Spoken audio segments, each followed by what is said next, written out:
الصلاۃ والسلام علیکہ یا رسول اللہ وعلی آلک و اصحابک یا حبیب اللہ۔ میں ہوں آج کا میزبان محمد حسن قریشی، اور آج ہم لیلۃ القدر کے بارے میں بات کریں گے۔ لیلۃ القدر کیا ہے؟ ہمارے سیگمنٹ کا نام ہی لیلۃ القدر ہے، اور اس کے لیے ہمارے ساتھ موجود ہیں حافظ غلام مصطفیٰ قادری صاحب۔ السلام علیکم ورحمۃ اللہ وبرکاتہ۔ وعلیکم السلام ورحمۃ اللہ وبرکاتہ۔ کیسا مزاج ہے آپ کے؟ الحمدللہ۔ تو آج ہم آپ سے کچھ سوالات کریں گے۔ ٹھیک، اللہ تعالیٰ مجھے سوالات کرنے کی توفیق عطا فرمائے اور آپ کو صحیح جواب دینے کی توفیق عطا فرمائے۔ آمین۔ تو میرا پہلا سوال یہ ہے کہ لیلۃ القدر کیا ہے؟ کیونکہ کافی لوگوں کو یہ نہیں پتہ ہے کہ لیلۃ القدر کیا ہے۔ لیلۃ القدر یہ ایک رات ہے۔ جی۔ لیلہ کا معنی ہی رات ہوتا ہے، اور قدر کہتے ہیں تنگی کو، یا پھر تقدیر کو، یا پھر عزت کو کہتے ہیں۔ تو لیلۃ القدر اس کا معنی ہوا کہ تنگی والی رات، یعنی کہ تنگی سے مراد، کیونکہ اس رات یہ بہت بابرکت رات ہوتی ہے، اور اس رات فرشتوں کی کثرت سے نزول ہوتا ہے، اور اتنا نزول ہوتا ہے کہ زمین جو ہے وہ فرشتوں کی بھرپور ہونے کی وجہ سے تنگ ہو جاتی ہے۔ اس وجہ سے اسے تنگی والی رات بھی کہتے ہیں، اور بعض لوگ اسے عزت والی رات بھی کہتے ہیں، کیونکہ یہ بڑی بابرکت رات ہوتی ہے۔ ماشاءاللہ۔ تو میرا دوسرا سوال یہ ہے کہ لیلۃ القدر کو لیلۃ القدر ہی کیوں کہا جاتا ہے؟ لیلۃ القدر کو لیلۃ القدر اس لیے بھی کہتے ہیں کیونکہ اس کا ایک تو قرآن مجید میں تذکرہ آیا ہے کہ لیلۃ القدر کیا ہے، قرآن پاک میں بھی اسی طریقے سے یہ آیا ہے۔ اور دوسری بات، اسے لیلۃ القدر اس لیے بھی کہتے ہیں کیونکہ اس میں، جیسے میں نے بتایا کہ اس کا ایک اور معنی تقدیر بھی ہوتا ہے، اور چونکہ اس سال اگلے سال ہونے والے جو جتنے بھی تمام معاملات ہونے ہیں، وہ فرشتے ان کو رجسٹر تھما دیے جاتے ہیں، اور وہ اس میں پھر باقاعدہ سارے اعمال جو بندوں نے کرنے ہیں اس کا اس میں سارے احکامات کا نزول ہوتا ہے، اس لیے اسے لیلۃ القدر کہتے ہیں۔ سبحان اللہ۔ جیسے کہ کافی لوگوں کو نہیں پتہ ہے کہ اس رات کیا نازل کیا گیا، تو اس بارے میں بھی آپ ہماری رہنمائی فرما دیں۔ اس شب کو کیا نازل کیا گیا تھا؟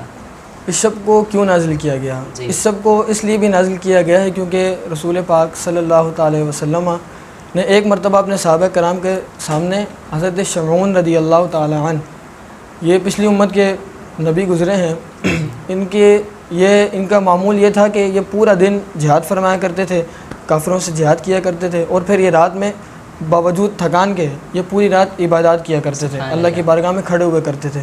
تو رب تعالیٰ نے ان کا بڑی کثرت سے ذکر فرمایا اور بڑا ان کے لیے ثواب مقرر فرمایا۔ تو جب حضور پر نور صلی اللہ علیہ وسلم نے جب صحابہ کرام کے سامنے تذکرہ کیا تو صحابہ کرام غمگین ہوئے۔ انہوں نے کہا بھئی ہم تو دن پورا یا تو کام کاج میں لگے رہتے ہیں، اور پھر ہمیں رات بھی ہم اتنا اچھا قیام نہیں فرماتے، تو ہم کیا کریں؟ وہ رنجیدہ ہوئے۔ تو رسول پاک صلی اللہ علیہ وسلم نے ارشاد فرمایا کہ آپ صحابہ کرام آپ رنجیدہ نہ ہوں، آپ غمگین نہ ہوں، کیونکہ اللہ تعالیٰ نے اگرچہ انہیں لمبی زندگی اور باقاعدہ اہتمام کرنے کی توفیق عطا فرمائی ہے، لیکن میری امت پر بھی اللہ تعالیٰ نے ایک احسان یہ فرمایا ہے کہ انہیں لیلۃ القدر جیسی رات عطا فرمائی ہے، اور جو اس رات کو عبادت کرتا ہے اسے کثرت سے ثواب ملتا ہے۔ اور ہر صورت کے نازل ہونے کا شان نزول ہوتا ہے، یعنی اس صورت کو کیوں نازل کیا گیا۔ تو مفسرین کرام اس آیت کی تفسیر میں فرماتے ہیں، تفسیر ساوی کی جلد نمبر 6 کے اندر وہ علامہ صاحب فرماتے ہیں کہ اس آیت کو نازل کرنے کا ایک مقصد یہ بھی ہے کہ حضور پر نور چونکہ عالم الغیب ہیں، آپ غیب کے سارے علوم کو جانتے ہیں، تو آپ نے جب پچھلی امتوں کا ملاحظہ فرمایا کہ ان کی عمریں بہت لمبی لمبی ہیں، ان کے قد کاٹ، ان کی طاقت، ہر لحاظ سے وہ کافی ایکٹیو ہیں اور کافی یعنی طاقتور ہیں، اور ہر لحاظ سے وہ کافی اچھے ہیں، تو آپ رنجیدہ ہوئے کہ میری جو امت ہے وہ تو کافی آخر میں بھی آئی ہے، ان کی عمریں بھی کم ہیں، تو وہ اتنے اچھے طریقے سے عبادات نہیں کر سکیں گے۔ تو آپ رنجیدہ ہوئے اور آپ نے اللہ تبارک و تعالیٰ کی بارگاہ میں یہ مسئلہ عرض کیا، تو اللہ تعالیٰ نے اس پیاری سی امت کو حضور نور صلی اللہ علیہ وسلم کے وسیلے سے ہم گناہگار امت کو یہ رات عطا فرمائی۔ سبحان اللہ۔ اس لیے بھی اس رات کو نازل کیا گیا ہے۔ ماشاءاللہ۔ تو اس بارے میں بھی ہمیں پتہ چل گیا ہے کہ اس رات کو کیوں نازل کیا گیا تھا۔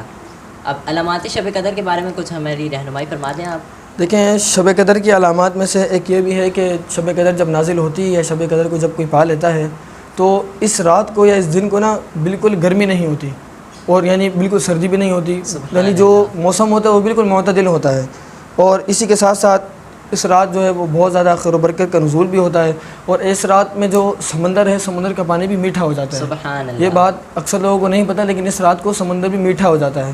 اور دوسری بات کہ اس رات جب اگلے دن کی صبح ہوتی ہے، یعنی شب قدر والا جو دن ہوتا ہے، اس رات جو سورج ہوتا ہے وہ اس کو باقاعدہ جیسے چمک رہا ہوتا ہے، وہ اور زیادہ چمکتا ہے، یعنی ویسے اس کی چمک نارمل ہوتی ہے، لیکن اس رات سورج اور زیادہ آب و تاب سے چمکتا ہے، اور اس دن میں بہت زیادہ خیر و برکت کا نزول بھی ہوتا ہے۔ سبحان اللہ۔ تو اس بارے میں بھی ہمیں پتہ چل گیا کہ علامات شب قدر کیا ہے۔ اور اس رات ماشاءاللہ سمندر کا پانی بھی میٹھا ہو جاتا ہے.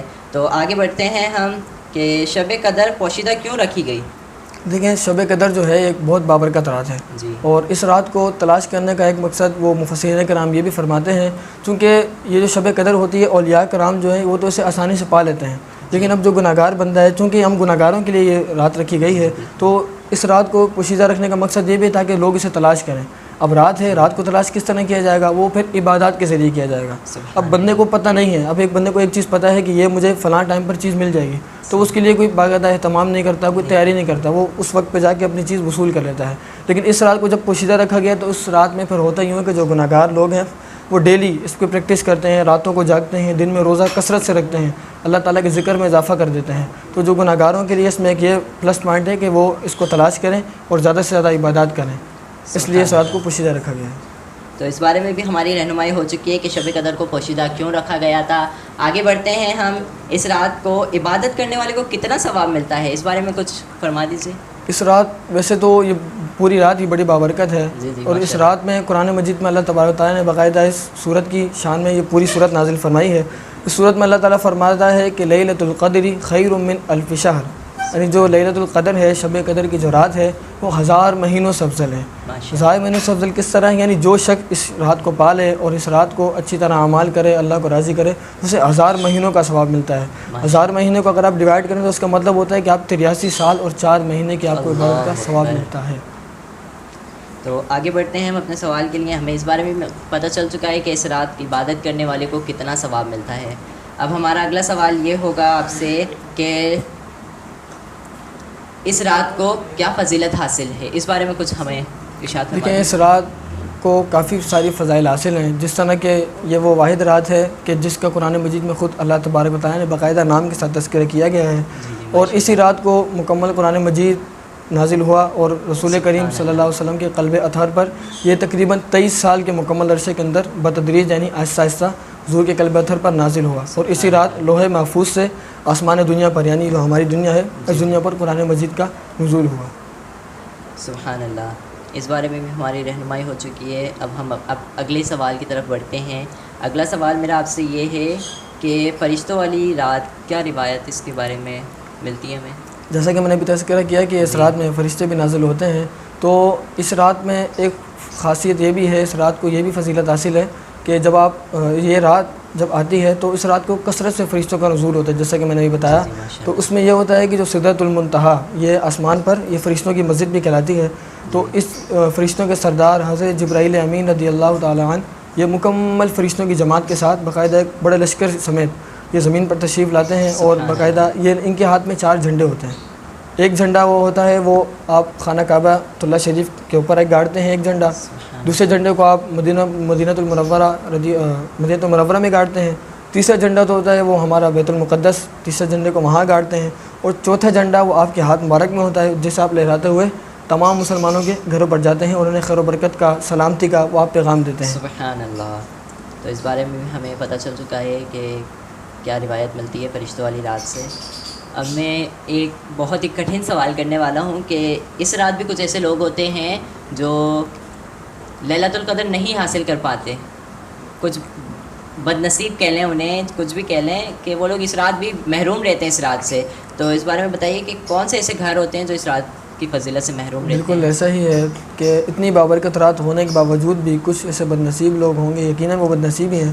جی. وہ ان میں سے میں چند آپ کو بتاتا ہوں کہ اس میں سے ایک شرابی شخص ہے. کیونکہ شراب ہے، وہ جب شراب پیتا ہے تو بالکل وہ اپنے قابو میں نہیں رہتا. اسی طرح حرام خور شخص ہے، یعنی جو حرام کھاتا ہے، حرام پیتا ہے، حرام دیکھتا ہے. اب جیسے کہ سود ہے، سود منع کیا گیا، اب وہ سود کی جس کو لت لگ جائے اس کا چھٹکارا مشکل ہوتا ہے. اس طرح شرابی شخص ہے. اور تیسرا بہت قابل غور بات والدین کا نافرمان شخص. اور آج کل کے دور میں ہم اس کی اتنی پرواہ نہیں کرتے. ہمیں بعض دفعہ ایسا ہوتا ہے والدہ بلاتی ہیں تو ہم انہیں بھی جھاڑ دیتے ہیں. والد صاحب کی بھی جب کبھی بلائیں اگر کوئی کام پیش کر دیں تو ہم بعض دفعہ تھکان کی وجہ سے یا پھر ہم بالکل سستی کی وجہ سے ہم منع کر دیتے ہیں، جیسے ہمیں کوئی پرواہ ہی نہیں ہے. جبکہ والدین ایک قدر و منزلت کے وہ درجے پر فائز ہیں، ان کا ایک بڑا ادب و مقام ہے.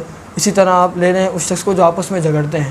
اور سب سے ضروری بات، اس رات کو جبرائیل امین اس شخص کے گھر میں بھی نہیں آتے جس نے بلا وجہ، یعنی کوئی دشمنی ہوئی، کوئی بات ہوئی، اس نے دشمنی رکھ لی اور بلا وجہ بغیر وجہ شریک ہے، یعنی کوئی شرعی وجہ نہیں ہے، اس نے کسی اپنے مسلمان میں سے قطع تعلق ہی کر لی، اس سے بات ختم کر دی، رشتہ توڑ دیا. اس طرح جو ہمارے رشتہ دار ہیں چھوٹی چھوٹی باتوں پر ہم ایک دوسرے سے قطع تعلق ہی کر دیتے ہیں. اس رات کو یہ شخص بھی بالکل بھی یہ ساری عبادات سے وہ محروم رہتا ہے. اللہ اکبر.